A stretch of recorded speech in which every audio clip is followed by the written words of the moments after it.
All right, hold on. Let's see, I gotta hide this. There we go. Oh, Matt's waiting. Hold on. Gotta get used to all these features again. Yo, good Morning, everyone. morning. Yeah, all right, we got it working. It looks good. Good morning. Oh shoot, who's sound here? Whose is whose one is that? Someone's. All right, someone's sound is coming through. There we go. I think we got it. All right. Yes, no echo now. I figured it out. All right, welcome All right. everyone. Test. Yep, everything looks good. I like it. All right, we got some comments. Let's see what we got. Who's here? BuzzTune is here. Yeah, I know he's up early because he's heading out to Japan, I think. Oh, Tesla, you're in Ooh. the Tesla. He notices you're in the Tesla. I know we need a little Trying out tour of the that new Tesla. seat. You gotta test out the scenery. Make sure it's good visuals, good audio before we really take it too live. No, yeah, I like it.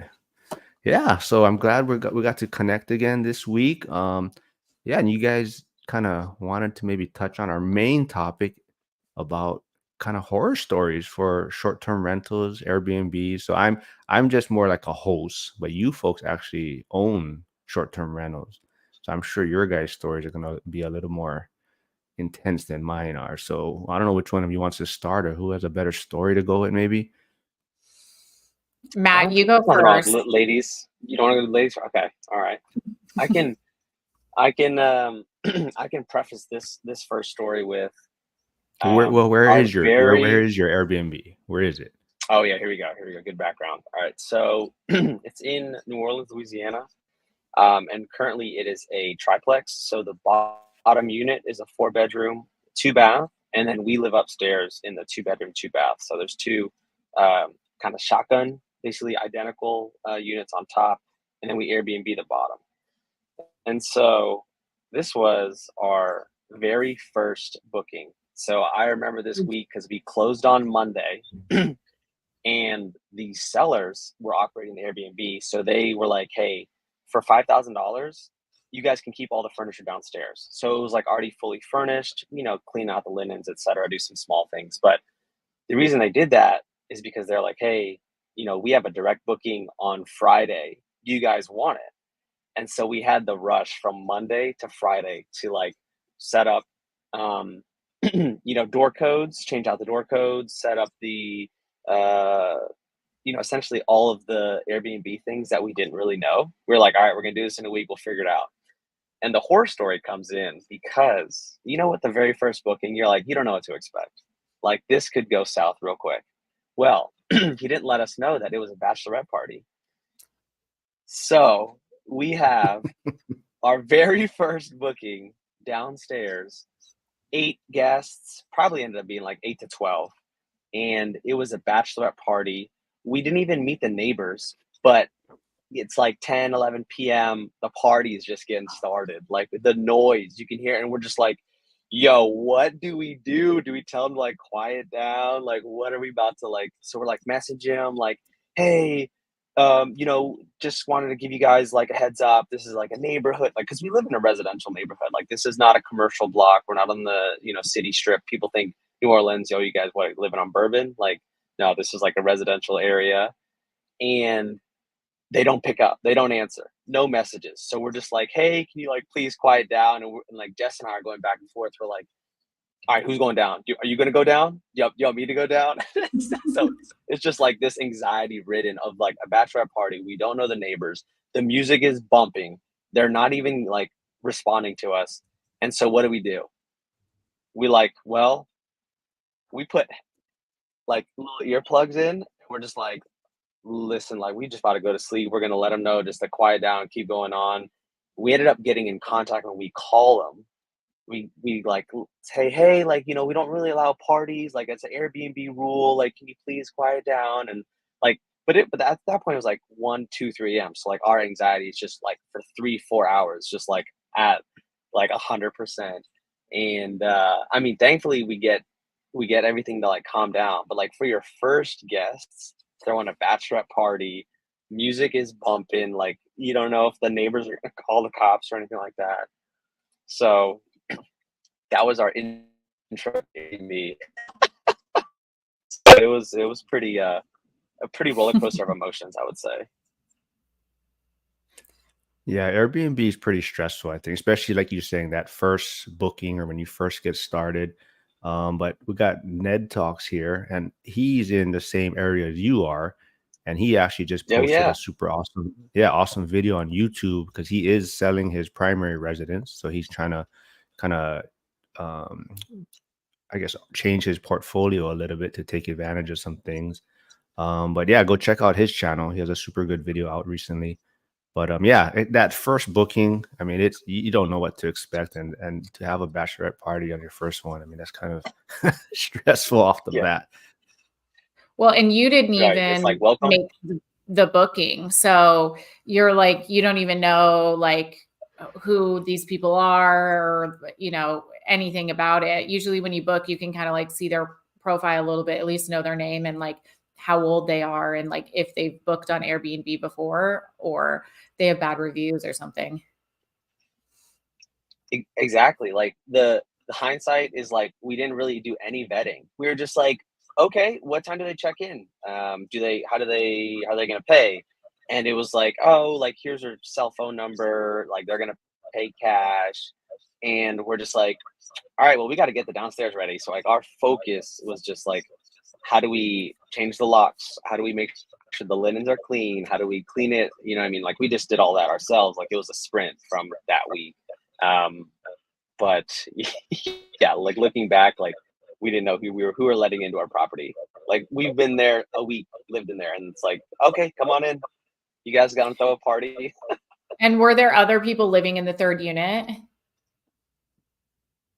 No, thankfully there weren't. So we That's didn't get the third unit rented, but I mean, it would have just like raised the stakes because like we're like, oh my gosh, these people like because we ended up doing a long-term tenant in there, so like we would have been Mhm. like they're living, they're trying to get some rest. It's like 1, 2, 3 a.m.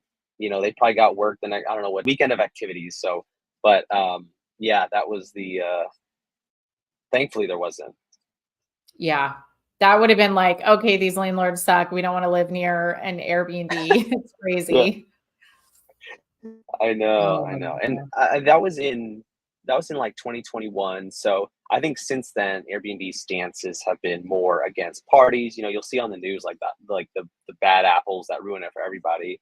And granted, like, in residential neighborhoods, like parties are um, they're really banned on the platform now. And so I think they're making Yeah. a big kind of stance and promotion to kind of taper off from that scene and attract we attract like kind of family travelers, like multi-generational travelers or people that are visiting from out of town. They graduated and they want to come back and celebrate and go to the festivals. So And so you haven't I think had that issue again since.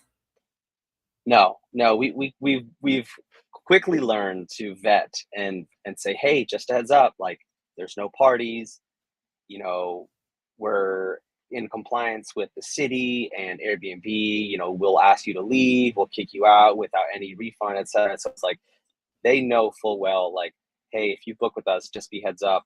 We don't allow any parties. If that doesn't fit your group's like interests, then please look out at other properties. And so I think we do at least a lot of the legwork on the front 90% of the interaction and like kind of questioning and stuff. Like there's no one day, we don't do one night bookings and local guests to stay for one night, like nothing like that. It's like a minimum of between 2 and 3 night stays, depending on the seasonality, just to kind of filter through some of that riffraff as best we can. Right? You can only do so much. Mhm. All right, before we get to some of the questions, maybe Lauren can go over her horror story or Airbnb horror story. I shouldn't say Yeah. Airbnb because that puts a bad, so short-term rental horror story. Yeah. Because this one actually was from VRBO. Oh, okay, perfect. Mm, So, good yeah. mix. Mhm. Yeah. So my horror story is one that everyone like dreads. It's a plumbing issue. And I had a guest stay in my house that had children and they had booked through their insurance because their house had like a fire and it was being repaired. And so it was like 3 kids, their 2 dogs, and the husband and wife. And they stayed there for almost a month. And the entire month that they had stayed there, they were putting baby wipes down the toilets. And my house is in a historic district. The house is from like the 40s. The plumbing is not very good. And they ended up leaving and like they had no issues with the plumbing. But the next guest that came in, they checked in, and sometimes you just can tell when a guest is like going to be more high maintenance, or they want things to be really nice and clean. They don't want to deal with the issues.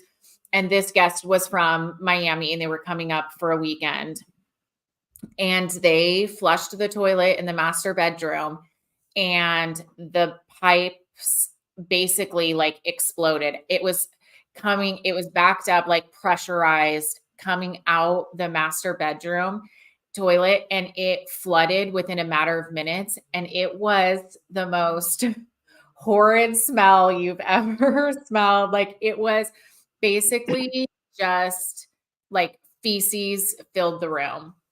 It was that had been like old in the I mean, just the worst thing you could possibly think that could happen in, you know, a place that you're renting, because you're just like, this isn't even my bathroom. Like, this is disgusting. And it happened on a really, really busy weekend. There was literally nothing else for them to book. Everything was booked out in town. And so we had to go in there and get it, basically vacuum it all up. And we like brought in a plumber. We brought in like people to help clean.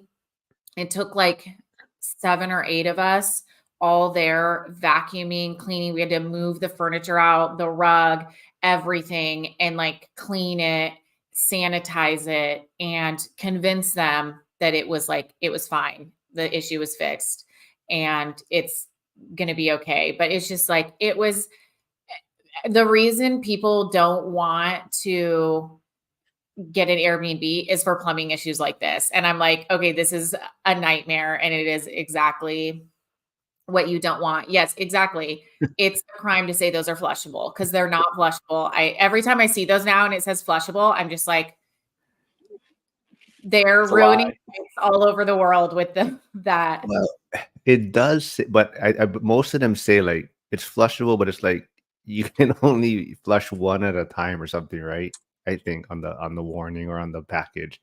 So I guess maybe it's flushable, but it's like you can only flush one at a time. So which is Well, like and even one, I don't even think, even if you just flushed one at a time, I still think they like, especially when you have the old mm, pipe, it's not the PVC, it's the old pipes that have like the metal, and it gets corroded on the sides and they stick to the sides. Like, even if it's just one at a time, it's just like, I think they probably were building over time because it happened after the guests left. But yeah, I've had a few of those like plumbing issues that have happened, but that was like a big one where I was just like, oh my God, this is atrocious.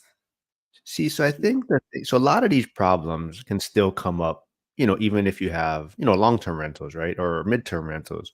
It's more though that these are like you're in the hospitality business almost for Yeah. short term. And a lot of times these people are, on vacation or at like a bachelor party or bachelorette party. So it's like an event. So it's like this is ruining or affecting their time. So it's not like a long-term tenant where you're kind of okay, well, we're going to take care of it, this and this, but this is like an emergency where it has to get addressed quickly. So I think that's where a lot of the stress comes with having short-term rentals. But let's Yeah. see, that's a great question. Oh, so Ned, this is probably for you a little bit more, Matt, because he's in your market. Yeah, Let's yeah. See, do you still have to live in the building? I've never really looked to do that. Yeah, so this is a good topic because the rules and regulations have been sort of in a flux. They've been changing. Um, here in the local city ordinances with the new short-term rental administration. And previously, you had to have a homestead exemption, which thus required you to live in the property so you could be the owners and operator in your Airbnb in New Orleans. However, that's since changed because the city got sued from, again, an out of state investor that operated multiple Airbnbs. And their premise was that it's unconstitutional for you to essentially um, deem the owner and operator have to live there as at a homestead exemption, right? Because that was like, well, then what about these out of state investors? And they had, the lawyers that they started peeling back the onion into the fine details, and sure enough, the city got sued from this company. I'm sure you could probably Google it or find it online. A long story short, they had to roll out a whole new set of criteria and rules and regulations and local ordinances. So without kind of getting too much into the details, it was basically like a lottery system per city block that you had permitting for both residential and commercial. And so because we're in a residential city block here, it only allows for one permit. And there was no other Airbnbs that were requesting an owner and operator license from our city block or neighborhood block that we live in. So it was sort of lucky that we were the only ones applying, so we got it. But that's not to say other city blocks had multiple people that were also applying for that short-term rental license to be an owner or operator, or vice versa. And they had to kind of compete in a lottery system. And then there was rolling applications. So it's still being kind of ironed out right now, but that was definitely another reason why, is it sustainable to manage and operate an Airbnb in the city of New Orleans? That answer is changing every year, and every regulations and updates that get more stringent, or whatever the case may be. So for now it works because we live here, we can manage it. But 5 years down the road, when we move out, it might just make sense to just do that long-term rental, medium-term rental, because we're not going to be able to qualify as an owner, or we'd have to go through the hoops and hurdles, and we might not get a permit, and then you're operating illegally, and then you're subject to fines, etc. So a very long-winded answer, Ned, but we'll have to catch up and talk offline, me, you, and Stan here shortly. Well, this leads into a great second quote by BuzzTune. So maybe Lauren or says, for short-term rentals, do you also see if the numbers can work for long-term rental or mid-term rental? Yeah, and I can actually answer this question kind of in conjunction to RWO equity, because he or she said, how do you finance your rental property? And so I have DSCR loans on my Airbnbs because I already was using the max amount of conventional financing that I could for my primary. And in order to do a DSCR loan, it basically is based on the rental property, and they only look at long term.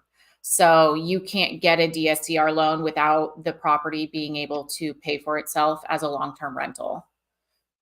So for my short terms are based on long-term rental numbers. And then I chose to do a short-term rental, but yeah, they also work as a long-term rental.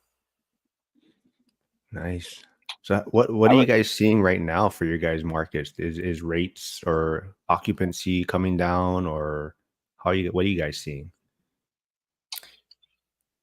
So we've entered.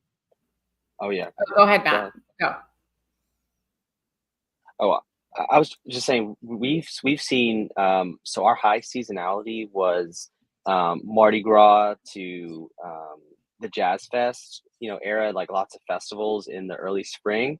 And as that summertime, it gets really hot, really humid, and not too many people are outside here in New Orleans. So we're entering our slow season. So part of that slow season is we have, just maybe 2 bookings for June. And we primarily hit the weekend bookings as like our bread and butter. Like we can get 4 weekends. Like we're really hitting our kind of high stride. So like we're at kind of like, I guess you could call it like a 50% of what our normal occupancy is, because we're only having 2 weekends in the summer. And so, it goes back to, again, kind of RWO equities question is, BuzzTune is like, if your numbers work as that long term and you think of it as the lender is going to want to not lend to a deal that is what's the most conservative, right? And so if your most conservative is that long-term and medium-term rental amount, if that matches a 50% occupancy in short-term rental, like that's still good, but you want to, you know, capture the high side, but you also want to limit that downside because the seasonality does exist. So Would you say it's more busy, less busy, or the same for your low season bookings as compared to like a year or two ago? I would say I would say it's pretty consistent. I think it's just the whole seasonality with the summer because we are, you really capture the high seasons from that February, March, April, May, because May is like graduation. We had all the festivals, and then you start getting the summer months where it's just like way too hot to go outside, do anything. And so probably June, July, August is that slow season, and then it picks back up in the fall. Um, and so comparatively, I think we're still capturing bookings in the fall, but the lead time on that booking is not as prevalent as it was 2021, 2022, 2023. Yeah. I think for Ocala, weirdly enough, this summer has been busier for me than it was last summer. Like I usually, similar to you, like will get, I mean, it's very hot here in the summertime. It slows way down. And but this summer I'm fully booked for June and July, which is like very uncommon. So I'm not sure what is going on here, why people are coming here in the summertime, because you basically can't even go outside, but but people are coming. So I'm not sure why or what they're coming for. Yeah, I see the Hawaii ones are it's still busy, but definitely the rates are really down and people are getting very concerned about a lot of the regulations being put in place. So you do see a lot of short-term rentals being listed. So you actually even one of our owners, he's pretty much going to be consolidating. He has 5 units legal Airbnbs, but he's gonna sell off two, I believe, and just kind of keep three. But yeah, I think people are seeing the writing on the wall a little bit, and they're getting a little concerned about the pushback that they're. And a lot of it seems to maybe come up a lot in election season, election years, where it's a great talking point. But there's a great question here from Ned Talks. So it basically is kind of like, is there like a annual coverage review for the debt servicing? So do they like reevaluate it based on the income that's generating? I think that's what he's asking, and then kind of review it if Yeah. it qualifies.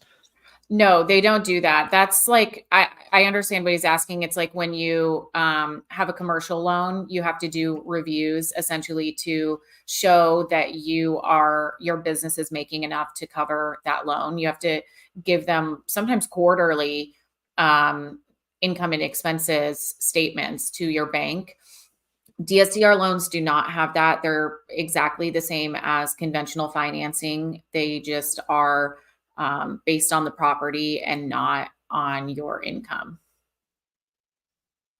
This is kind of off topic, but I don't know how your folks' insurance is going. But for like me, I'm getting a lot of notices now, like, oh, we did a random inspection. This is our recommendation to repair or install handrails on the stairs or something outside, or yeah. Mm. So it's not a notice of cancellation. It's just, this is a recommendation, and please sign off on it when the work is completed. So I'm like, so, I so can I just sign it and send it back to you? I think you Or should do it because I've heard of people getting canceled if they don't do. I mean, depending on where your area, if this is in a place where it's easy to get insurance, if it's not, if there's only a few providers, then I would do it because you don't want to lose your coverage. Because I heard of people saying like, hey, the insurance company writing and saying we they basically do like send in a satellite photo of the property and send like recommended things that they should do. And if they don't do them, like 6 months later, they get a notice of cancellation. Yeah. Well, I'm I guess thinking the like, question is, can you see it from like a satellite photo? what is it? The things. So somebody must have went by the place. But Yeah. so my thinking is it's not a notice of cancellation yet. It's just a recommendation. So it's kind of like, It sounds like a warning, yeah. like a threat a little bit. So, but Sort of like yeah, in your best interest. yeah. But I think it's also to cover themselves, right? So let's say they're saying they're recommending you to do this. If something were to happen, they're going to be like, "Hey, you're not covered because we recommended that this was done. You Yeah. signed off and sent it back." Mhm. So, yeah, but I'll probably do it anyways, like you're saying. But it's just like I said. I mean, I think that's the thing. Insurance is getting kind of crazy out there, and companies are, they're probably losing policies and then they're just it is just shifting around the market, and they're all trying to find a way to get money. And like this, it's a way to get a policy, right? If the premium is a lot lower up front, and then a couple of months later, you get this notice saying, "Hey, we recommend you do this now." And it's like, shit, I just transferred my policy to you folks. Mhm. So let's see some. I know RW Equity had a good question on systems or tools used for managing bookings, comms, and payments. I can Okay. I can kind of share what we do, and then you guys can feel free to um, kind of share what you guys do. But so we have a property management software. They call it like a PMS. We use Guesty for hosts, and we found that to be a very user friendly. It was quick on the setup, and it allows for us to create a direct booking website, which is great to like lead to kind of capture emails and lead funnel. Hey, if you guys think about staying again, reach out to us. Here's our direct booking website, and we collect those payments through Stripe.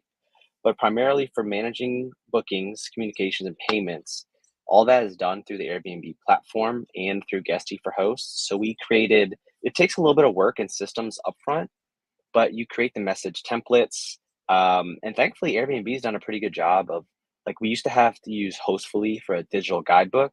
Now, through Airbnb's updates, they have sort of created an all-in-one digital guidebook that's a nice, clean interface that, like, if as a user, because we stayed at an Airbnb in Pensacola a month ago, and it's like, hey, like, here's your address, user code, host recommendations, place to eat. So like we kind of shifted a lot of that content from Hostfully's digital guidebook onto that Airbnb platform, and that's been nice because it's kind of been like an all-in-one stop shop for the guest, and it's nice, clean user interface.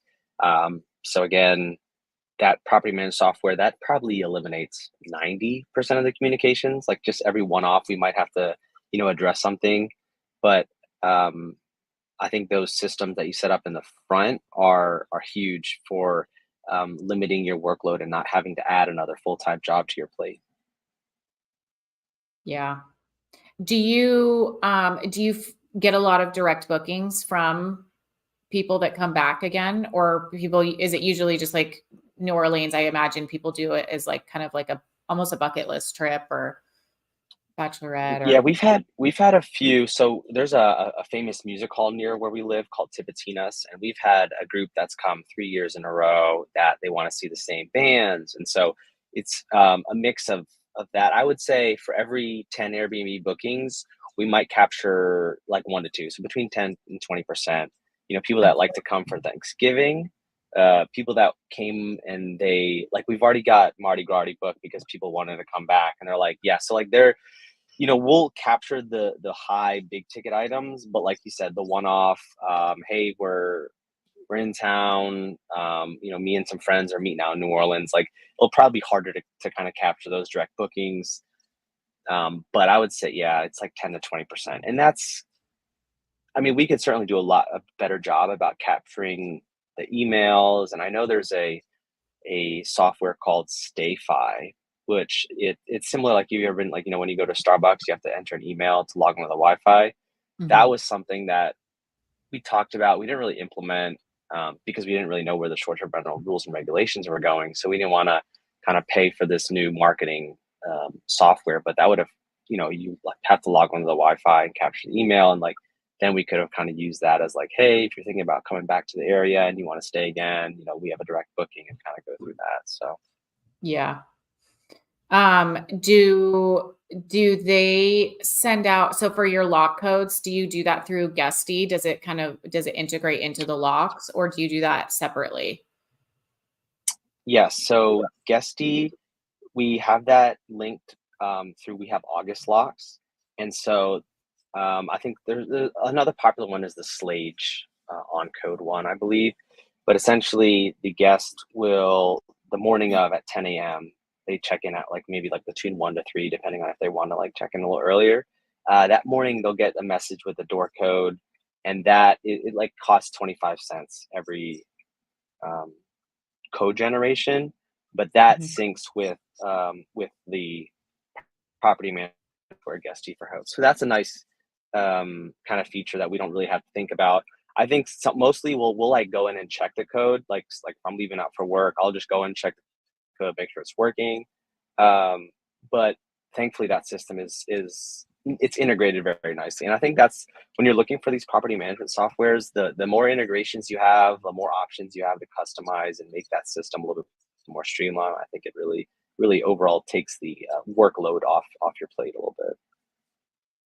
Yeah, I don't use any management software.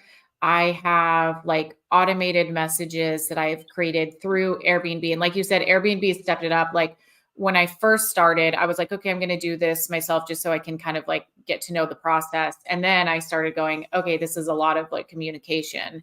And right as I was kind of thinking about I looked into Guesty and these other management softwares.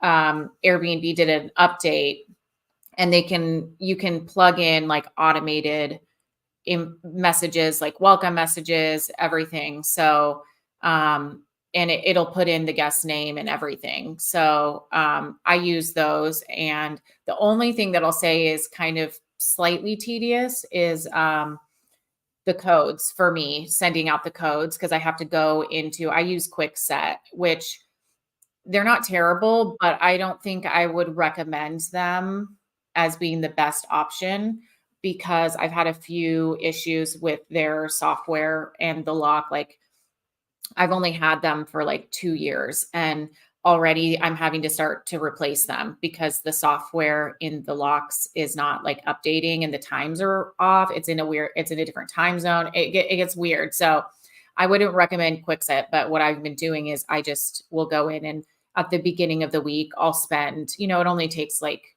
probably 30 minutes. I'll put in all of the guests and send out all of their codes, and I just do it as like a batch at the beginning of the week. So it's not hard. It really only takes me like a half hour at the most. But if you want to be fully automated, then yeah, you could use the Slage. I'm pretty sure the Slage locks will integrate with Airbnb directly. So as soon as you get a booking on Airbnb, it is connected with those locks. But I haven't used those, so I don't know how well it works and how accurate it is and everything.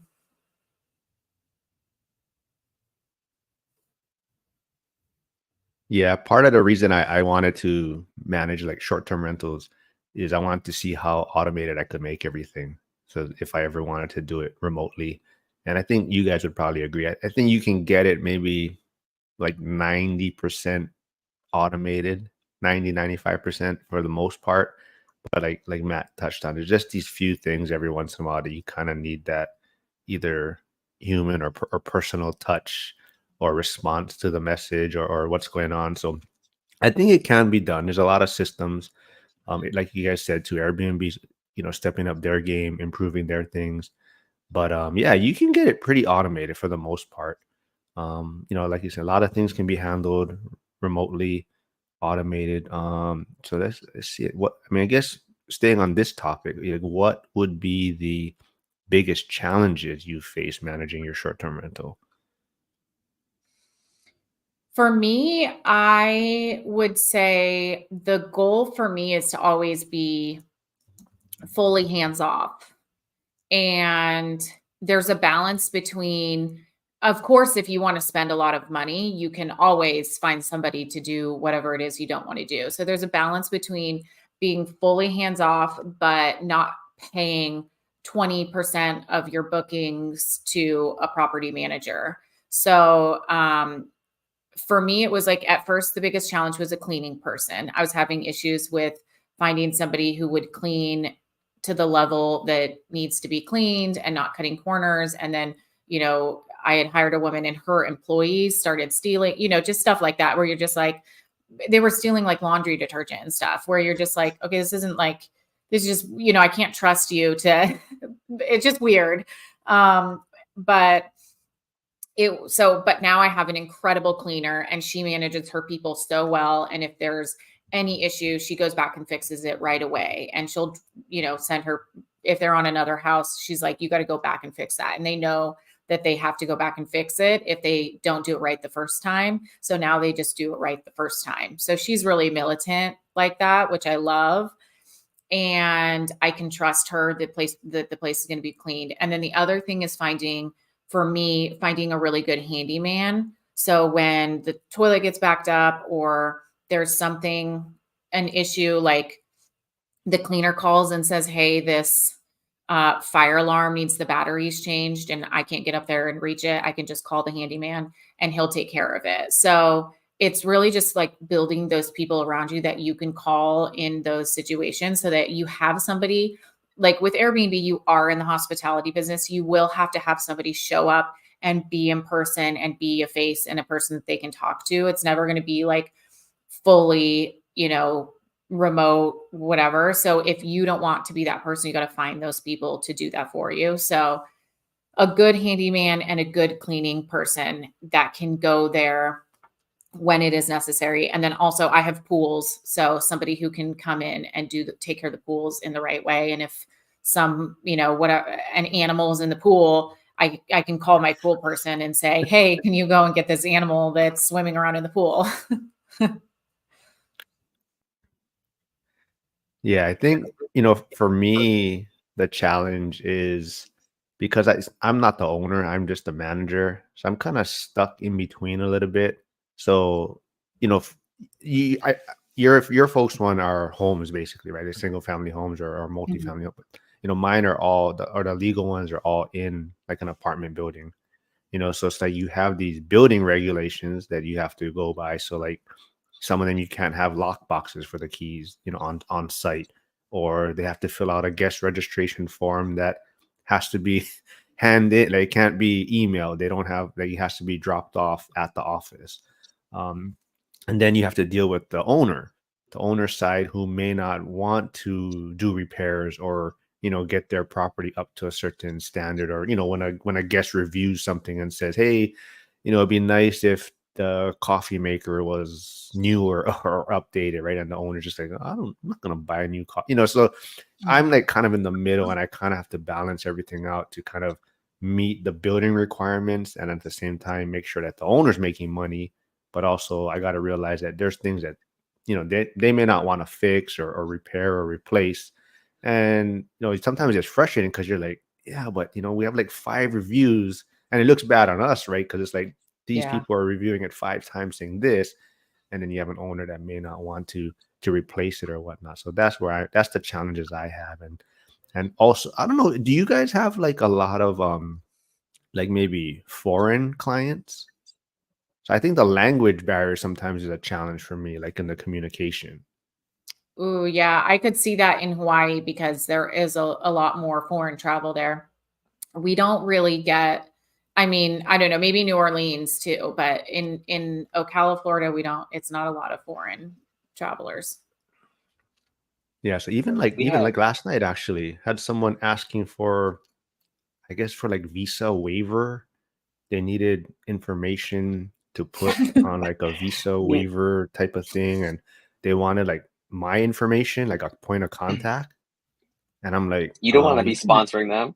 yeah. So Yeah, I'm like, you're like, you can, I'm like, you can just Yeah. put the Airbnb information, and they'll, Yeah. if there's something they'll contact. But then, yeah, so things like that. I'm like, I don't know, is that normal for them to be asking this? I But don't yeah. think so. Mhm. Yeah. No, there was we had guests that were primarily Spanish speaking, and they were here for a graduation. And kind of not really a horror story, but to that point, they had an animal, they had a pet. Of course, it is a service dog. Why wouldn't it be a service dog? We don't allow pets, but it was brought anyway. So we're like, Jess, do you hear that? And it's just like, just this incessant barking because the guests have left, and there's just barking, and it's like, do we know if there's an animal down there? So we reach out to them, and they provide documentation. Of course, how it works out, the date that they got the service animal, and there's like a database where you can just pay like $20 and you get this service animal card. And sure enough, we get the card, and it was like a couple days before the booking reservation. We're just like, all right, well, at that point, there's nothing we could do. Like, we reach out to Airbnb, like, hey, there's an animal, and there you start getting into that gray area of like, well, if it's a service dog, it's not really a pet. Bottom line, yeah, they don't bring it out exactly. But it's just like, well, now we have to pay an extra cost for the cleaners to like really, clean, because there's going to be animal like fur, and like they've been going around the area, and it's like just stuff that we didn't know. So we've had that experience. And so when we talked to them, the messaging was very like one or two words, because like they were mostly Spanish speaking, because they were I think it was from Mexico, because on their profile you can see where they're from and all that stuff. And so that's just the nature of the hospitality business that you're in. Yep. Ned puts, I couldn't manage other people's units for that reason. Pride of ownership is important. He'd fire way too many potential clients.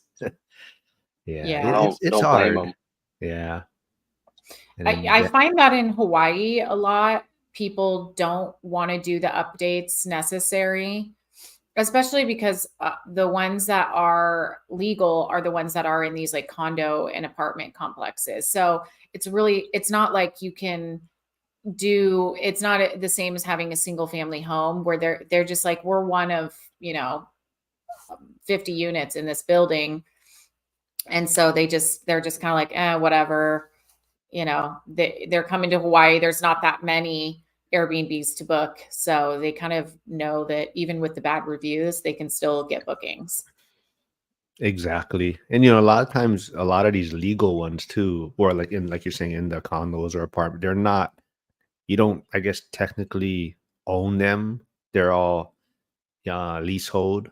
So it's kind of, you at the end of you could lose ownership if, depending what they decide to do. But that's part of it too. They don't want to put all this renovations into it. There's money into it.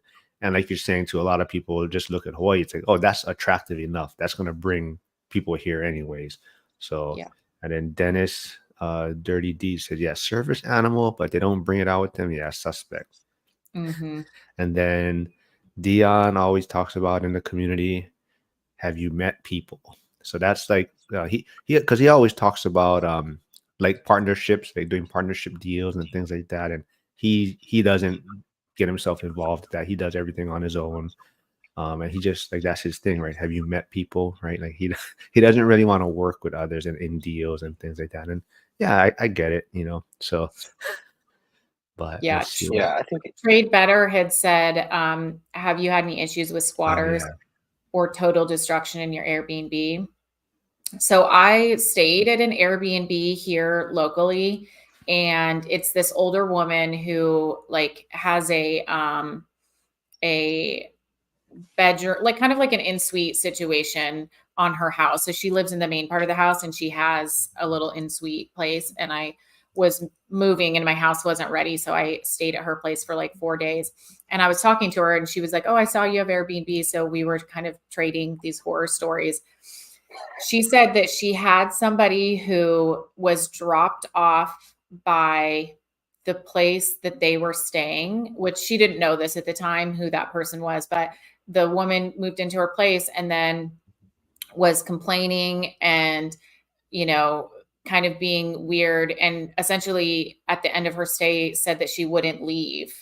And so she later found out that she had been dropped off by the person that she had been staying with on Airbnb previously. And he basically booked her a new Airbnb and then put her into a new one. So he was just like, okay, let me get this woman out of my place and put them Just into another put them on Airbnb. someone else's So, plate. yeah. Which I'm like, that's cruel. But I've never had an issue with squatters. Everybody's always left when they're supposed to. I've had issues with people not realizing what their checkout date is. So they think, oh, we're checking out tomorrow. And then the cleaners show up. This happened to me like a couple weeks ago. The cleaner showed up and the guy's sitting there in his underwear eating breakfast at the table. And she's just like, oh, what are you doing here? And he's like, I check out tomorrow. And she's like, no, you check out today. We have someone coming in a few hours. So there's sometimes are mix-ups. I've never had a total destruction either. Knock on wood. I've been pretty fortunate with my guests. They haven't really like destroyed anything. I mean, they do break things sometimes.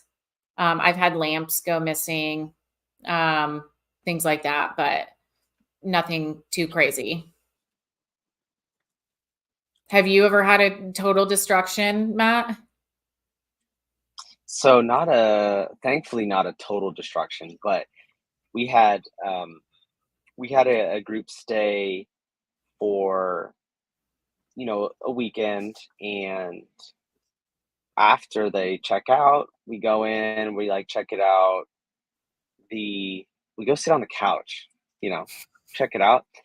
The freaking leg just falls right out from under us. And so it's like they broke the couch leg, but they propped it up as they were like left, and it's like I mean, it would have been fine if you just said, hey, we just give us a heads up that something happened to the couch. And we would have probably been like, no problem, no foul. But it's like if we didn't catch that and the next guest, and then it's like, all right, now we're playing back up where we're like already behind the eight ball. We're always going to be reactive as opposed to kind of proactive. And so Yeah. we just did a self repair on it, but like, just a heads up, just communicate. It's little things that can add up. But we've had that break. We've had just dishes. We do a lot of we provide like champagne flutes. Sometimes for graduations we'll provide a bottle of champagne, so we have like the flutes and stuff. But we've noticed like a 12 pack of 10, and then the guests have been, we actually broke a glass, there might be glass in the back bedroom, so we kind of just give our cleaners a heads up, like, hey, be careful. Like the guest reported that they broke a champagne flute in the back bedroom. Just, if you wouldn't mind, can you please vacuum that up a little bit extra more carefully? But Yeah. it just happens. Yeah. Yeah. No major stuff. Guest reviews and feedback. Yeah, mine is usually like towels and things like that. The towels get damaged, and yeah. That's also where like your cleaners are very important, right? To kind of pass on information. So a lot of times, if you don't catch it when they check out, then it's like the next guest comes in and is like, hey, this is, this is broken or this is not working. So that's why the cleaners are actually super important. So that's another challenge too, is some owners, or for myself, dealing with the owner side, is they don't want to pay the cleaners a certain amount. It's like, oh no, we only want to pay like, $50. And it's like, we're not going to get cleaners that are thorough or do a good job. And that's just going to make the job even harder. So the cleaning is super important.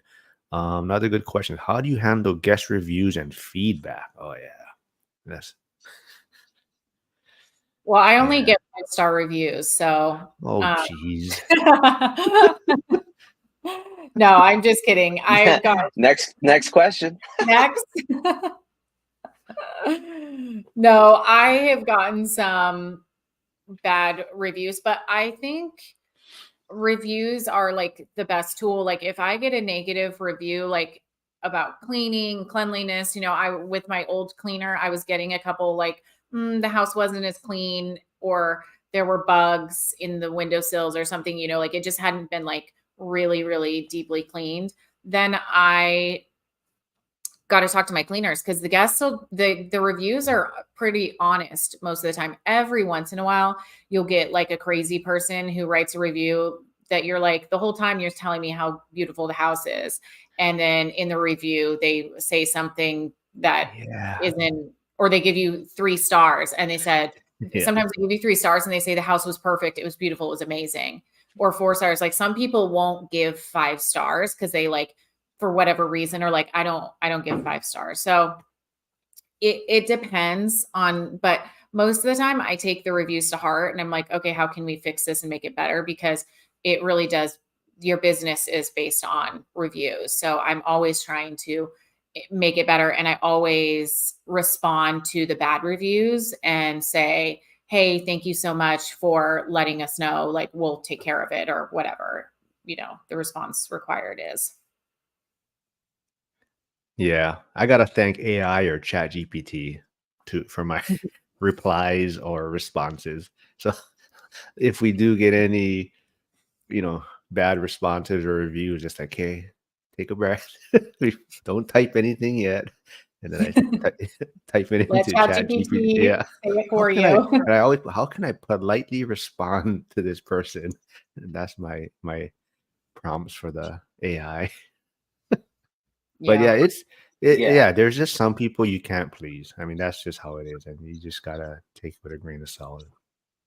Yeah, and you can see through that too. Like, as somebody who's searching for an Airbnb, if you have a majority of the reviews are good, and then you have a one-off bad review, usually it's obvious that it's like, okay, that's a person who just complains about everything.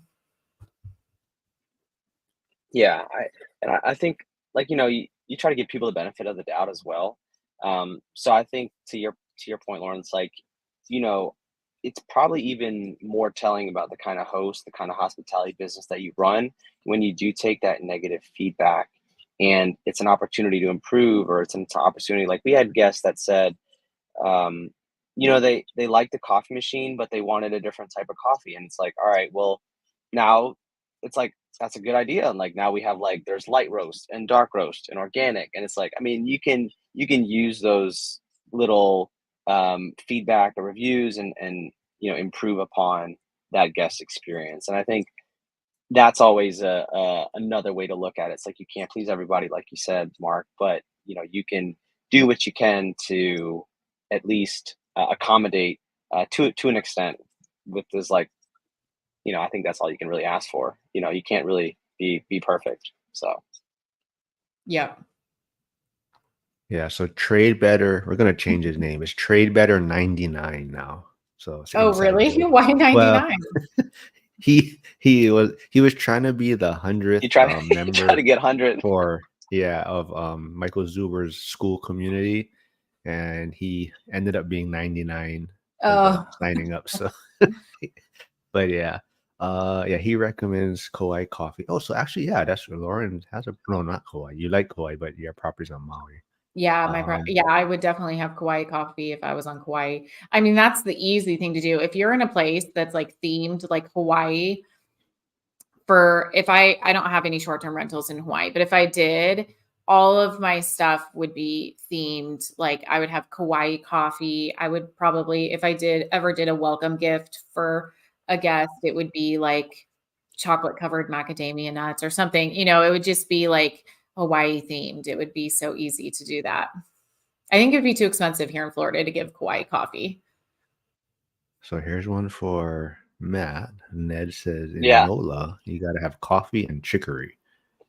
yeah, we have there's a local called Community Coffee that we pick up, like, large bags of community coffee at the Costco. And it's yeah, I mean, there's also lots of, like, little small coffee shops around here too. So again, kind of piggybacking on the kind of information that we provide, we like to, like, give our guests that digital guidebook on Airbnb, and saying, hey, if you're interested in getting a cup of coffee, a little coffee shop, here's a few local ones, and the local ones are really good too. So it kind of helps, kind of support some of the small local business. It's like, oh no, community.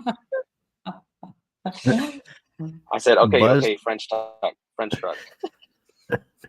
BuzzTune said, do you use any software to manage notes about RE? Hmm. What do you mean notes about real estate? I'm assuming, Yeah. but what kind of notes? Like ways to improve? Um, Yeah, Mikey, if you're there, can you kind of clarify what your question is French truck all the way, he says. Hey, you two better not fight when you guys go meet up now.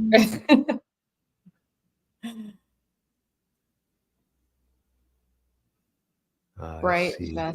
Bright Vester. I don't know what that is. Oh, so yeah, Lars was on a call. Yeah, my friend was showing them this software. You might like it. It's like a software that helps you analyze markets and rental properties, and so it scrubs Oh. data. It has like crime, Oh, that's appreciation, cool. population growth, and then they're gonna be it's gonna be updated soon to where you can almost get owner information like phone numbers. Oh, dang. So it's gonna be kind of like all these kind of different softwares Yeah. implemented into one. Into one. Um, Yeah. Yeah, so you don't have to open all these different tabs. Mhm. Then it has like rent calculator, so it calculates the rent. So yeah, it's pretty cool. Yeah. Yeah. Oh yeah, crime where the cities. Yeah, so they have to share the information. So there's some areas that don't share it. Oh, So okay. Lars is in Delaware, but they don't have that information. Mm. So Mikey's here. So he used it. Yes, I guess kind of what he was saying, but he uses Notion and Google Drive to keep track of stuff. He Oh, okay. learned Yeah. that.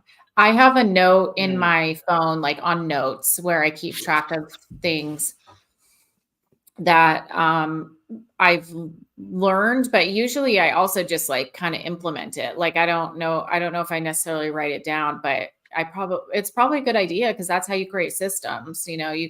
You write it down, and then if you want someone to eventually come in and take over, you're like, here's all the stuff that I've learned, and you can hit the ground running with it.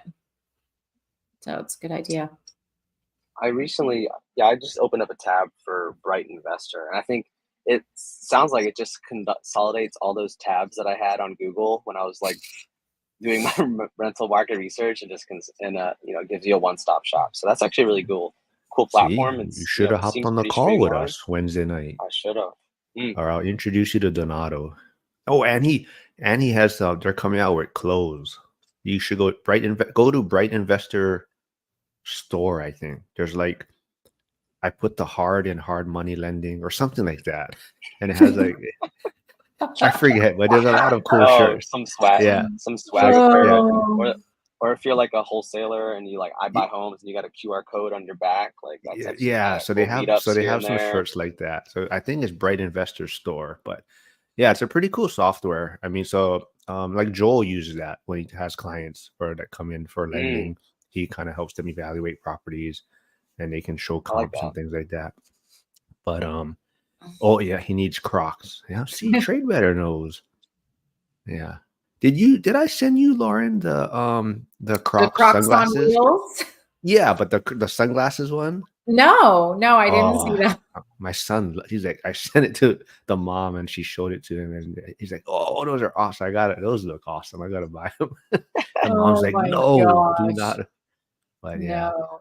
Um, Sunglasses? I don't even well, I know. mean, they're Are they not like Croc, a but shoe? it has that Croc That material kind of shape? looking. Oh, Yeah. it's like the material. I got it. Yeah.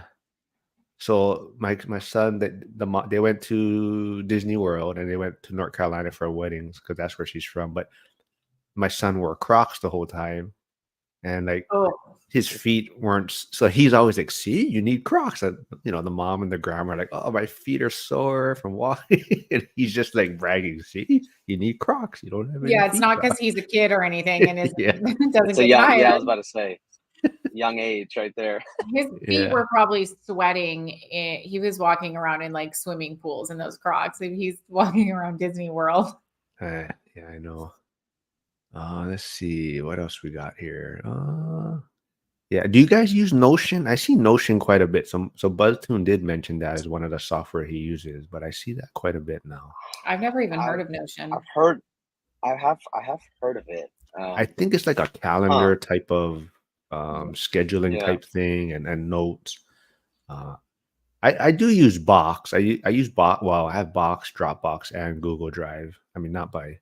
I think Box is more from the um because I did do a lot of stuff with like Anderson Advisors before for like my entity structures and all that. So they're more like that's how a lot of my mail gets forwarded to me. So Mm. you know, they have the mail gets sent to them too for the entity name, and then it gets sent to me, or they scan it and put it in the folder. So that's pretty. I like Box, but I noticed like even with like files, like if I'm trying to send someone, like if I did a live recording and someone wanted it and I try to send it to them, it seems like Dropbox seems to work the easiest, like to get that file to the person. Like the Google Drive, for what I have issues with trying to download it and send it to the person. So even like with Zuber wanted our recording one time, and yeah, I couldn't get it to him using Google Drive, but Dropbox, it seems to work a lot easier. Yeah, you've kind of stopped sending us our recordings, actually. Well, yeah. Oh, but Well, I all mean, right, you can. you just take the link on YouTube, right? Well, yeah, That you know that'll why? work. Because the lives you can just take off of YouTube. Oh, you But can? yeah, you can take it Oh, straight okay. from. You can From copy the link. But if it Okay. was like yeah, but well, actually, yeah, you can just take it straight off the live or off of YouTube. Okay. That's good mm, to know. Yeah, see, that's why I wasn't sending it. Oh, yeah. That dude, he's on it, on it. Hey, Hugo's here. Yeah, he had a good live yesterday too. So I was watching his to check how his StreamYard is working, and it seemed to work I saw fine too. his too.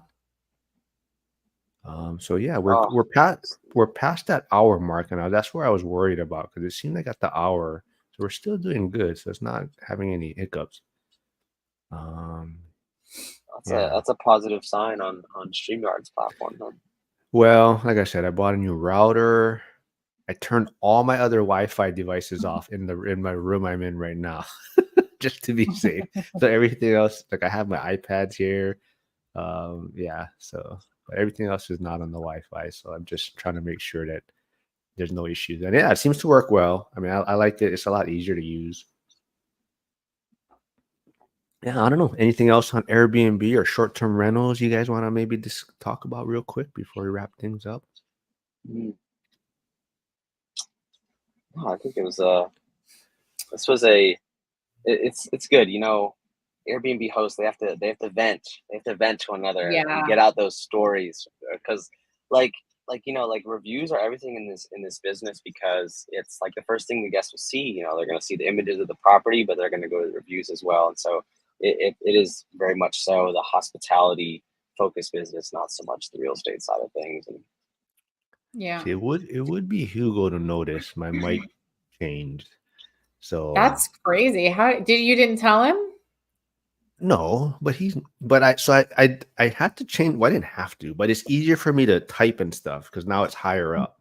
Because Yeah. before the mic was lower, and then I'm trying to type on the lives and things. It kept getting in the way. So it's kind of in the way on the screen, but my hands. It's easier for me to type on things now when I'm trying to reply to messages and things. So Yeah. yeah, it just works better. Yeah.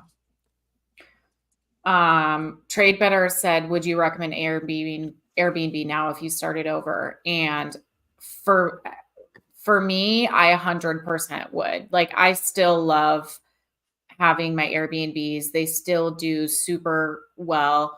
And I honestly have more issues with my long-term tenants and my midterm tenants than I do with my Airbnb tenants. I just love that if you have somebody that is a pain, they're gone in 3 days or a week or 2 weeks. Like, I'm just like, okay, yeah, I that's can be it. nice for a week or two while somebody's being kind of like crazy or weird. And I can push through that because I know that it's going to end. But if you have a long-term tenant and you just find out a month in that they're kind of cuckoo and that they're weird or that they're calling you all the time or whatever, I just think Airbnb is easier for me. But like Matt said, I would make sure that the laws and regulations are in your favor because the one thing you don't want is to bank on those Airbnb numbers and then have them not come through and have it change and that like uncertainty in your business because it is a business. So you want to make sure that where you're doing it is friendly and also that you are hedging it, like that the place has something that is bringing people. You're not just in like a tourist economy. Like there's different attractions. Maybe it's like a nature thing, or maybe it's a university or whatever. You want to make sure that there's a lot of things bringing people and that it is going to work. But I think that they're awesome. I love Airbnbs, and I would definitely keep doing it. Or if I started over, I would do it again. Yeah, I Yeah. think, like the biggest thing you touched on is, make sure it will cash flow as a long term, if anything regulation wise does change. And, I think it could be fun. Like when you're semi-retired or whatnot, and you just want to, you communicate with people, you meet interesting people, and even cleaning, if you want to do the cleaning, I mean, and that our cleaners make good money, and it's like a couple hours a day. So that's another way to stay active, and but another thing too, and this is not tax advice, but it's a way to get the short-term rental tax loophole, if you actively participate in your short-term rental. So it's somehow that's what some people are doing because they can't qualify for rep status. They, they actively participate in the management of it, and they take advantage of that loophole. So that's something to also consider.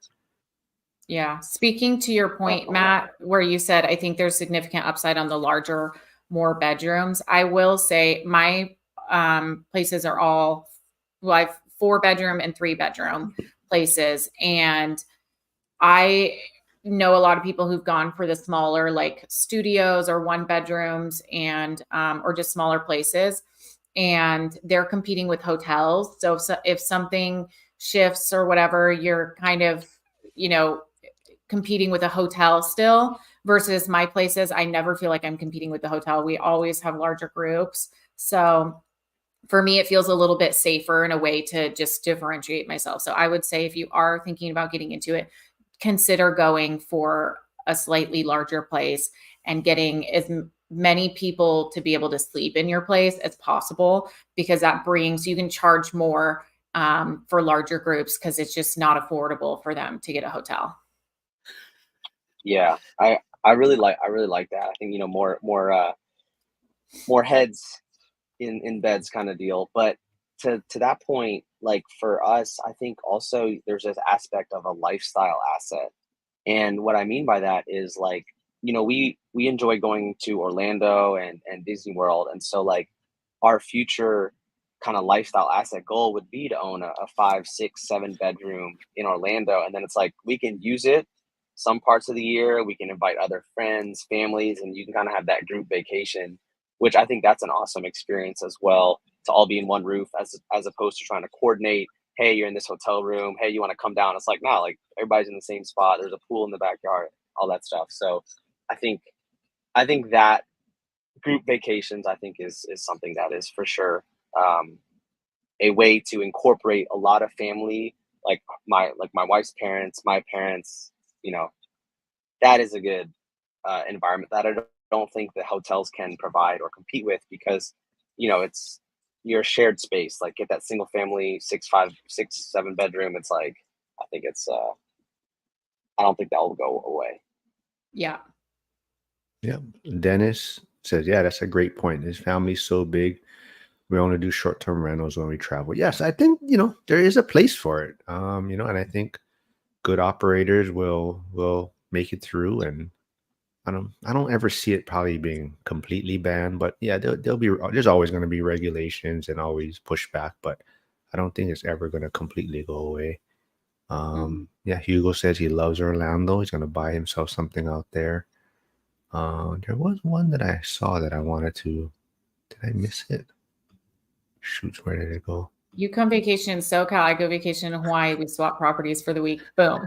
I love it. Yeah, and he has to watch my cats, and I gotta watch his guinea pig.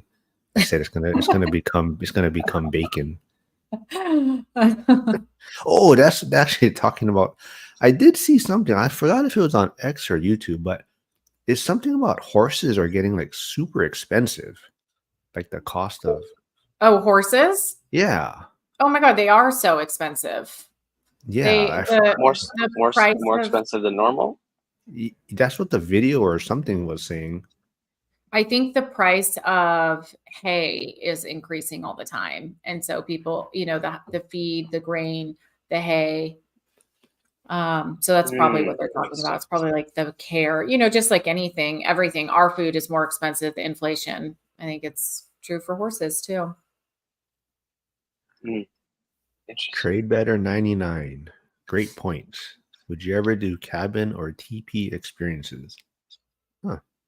I think you can crush those unique Airbnbs are the best. Like if you can do a cool property that's a destination that people are going, like your property is the experience, like tree houses and like a cabin with some like, A-frame or like picture windows with a fireplace in there, and like people are going to go a cool teepee. You have to make sure things are clean though. It's like that balance of like being in nature, but not having it be too dirty because you're going to get people that think they want that and then they don't. So it's that balance of being able to keep it clean and prepare their expectations. But if you can do that right, those are the best performing Airbnbs.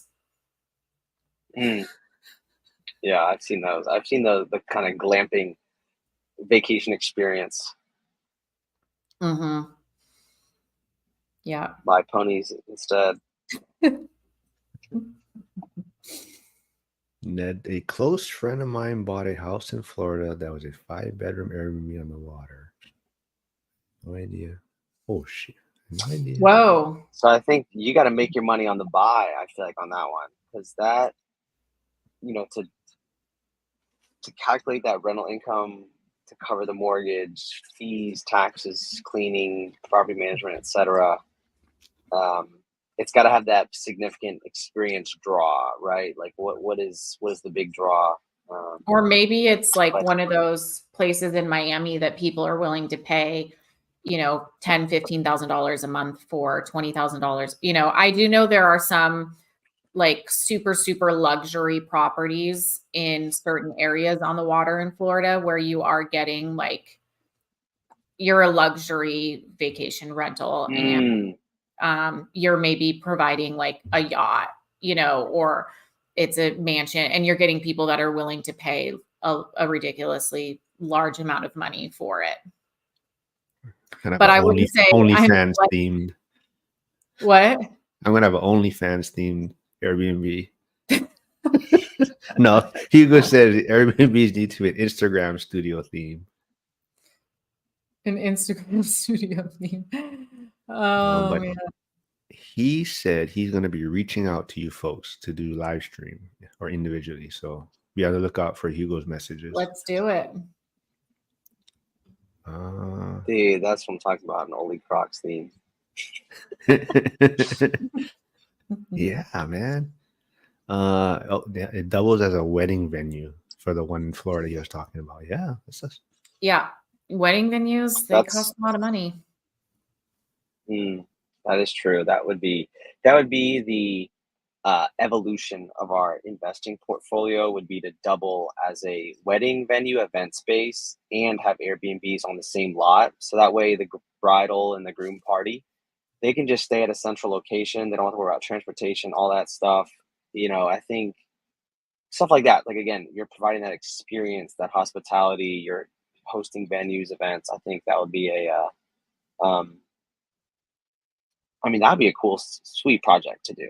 Almost like a boutique hotel with an event wedding venue. We just got to speak into existence. But that would be, that I feel like is where it's large enough where you could have an on-site team where you're not having to do the guest communications managing. Like, it's, to an extent you can automate that, but you have a team like, hey, groundskeeping, maintenance, etc. Like their team is going to be on site for that purpose. So yeah.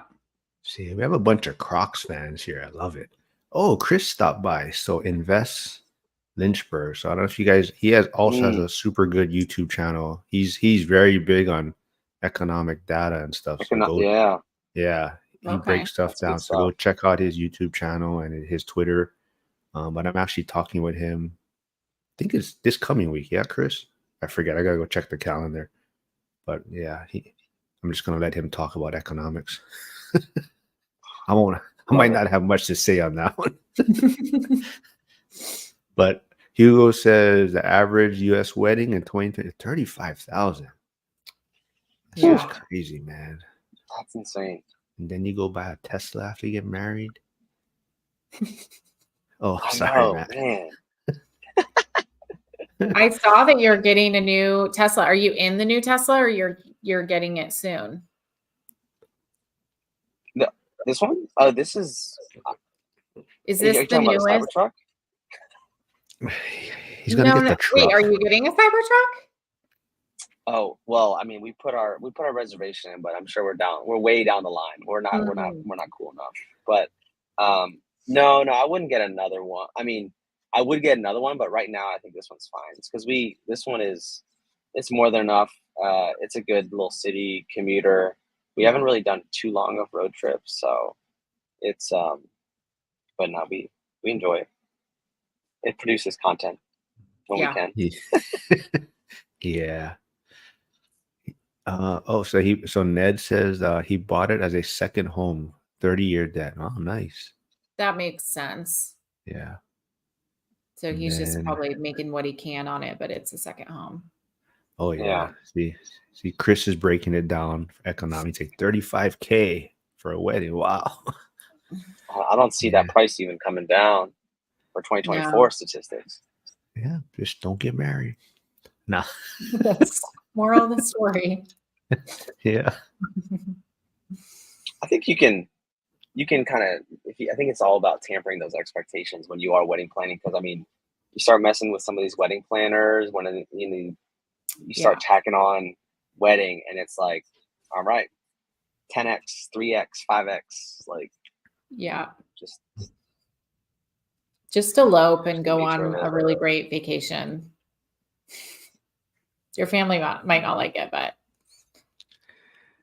yeah, you could buy a down payment for a house, man. Mm-hmm. I know it's financially the more responsible thing to do. Yeah, but I guess when you're in the military, you get all kind of benefits, and that was funny when Bill he called it. What did he call it yesterday? Chair force. He was I've never heard that. Is that common? Yeah, it's because most of them are behind desks in the chair force. But I've never heard someone call people in the Air Force chair force. All right. Well, yeah, this was a good one. I'm glad the StreamYard worked well. I'm glad we had a good turnout. Over an hour. Yeah. This is good. Yeah, it went well. I mean, if you guys have anything else, but yeah, we can wrap it. I actually gotta go into the firehouse today. But hey, so yeah, Dennis. Dennis is in the. I don't know what branch he's in. I think I heard him say Marines. He could be Marines, but he's in a couple of decades. Yeah, I forget Dennis. I think he's in Florida. I forget where he is. If you want to put it in the chat real quick. Yeah, retired Marine, but he's trying to find a market. Oh, so Lars. Sure. Oh, South Carolina. That's a good. That's a good nice area to be in. Yeah. Chair Force is Air Force. Squid is Navy. Bullet Sponge is Marines and Army. Yes. Oh, yeah. Oh no! Thanks for stopping by, man. I'm just glad you guys pop in and have questions. And yeah, he's dealing with insurance stuff too. In Virginia. Oh, Charleston, man, I like Charleston. I've never been there. I just seen it on what is that show that was on before? Southern Charm. Southern Charm. Yeah, Charleston looks super nice. Oh, there's Ned's channel. Yeah, there you go, man. Thanks, man. Perfect. Yeah, go check because he has a great video out breaking down like selling his primary property. So go check it out. Oh, I'll put it right here. Put it out so everyone can see it. Hey, how come? Oh, will it show? Oh, there it is. Yeah. Nice. Yeah, Hugo. Yeah. All right. Well, this was a lot of fun, and we'll figure out next week. Yeah, we'll figure out what works for everyone, and yeah, I think we'll stick. I got to renew my StreamYard because I canceled it, so these were the last few days. So good thing I figured it out and was willing to test it out one last time. But I guess I got to renew it now. Yeah. Awesome. Yeah. We'll right. just put Hugo Batty's out in Charleston, and then he's got his priorities. You can't hate on that, I guess. Yeah. And Awesome. then Trade Thanks Better again, Mark, for setting it up. 99. Yep. Great beer and food. Yeah. Charleston. Mhm. All right. All right. Yeah. Buzz Tune. Have fun in Japan. He's heading out to Japan. So Nice. thanks Oh, that'll be everyone. And fun. Enjoy the trip. yeah, he's he keeps testing it out. That's why, because that's where he's probably he's trying to see how much money he's gonna need and his kind of financial freedom number, and testing it out and seeing if his girl is lying to him, because she's telling him that we can get by on like 2,500 or something. He's like, Dude, no way. So Mm. rice and ramen for the next month. Yeah. yeah. All right. Well, thanks everyone. Have a great weekend, and we'll be doing this again next week. Yeah. Bye, All right. everyone. Bye See everyone. y'all. Take care. Have a good weekend.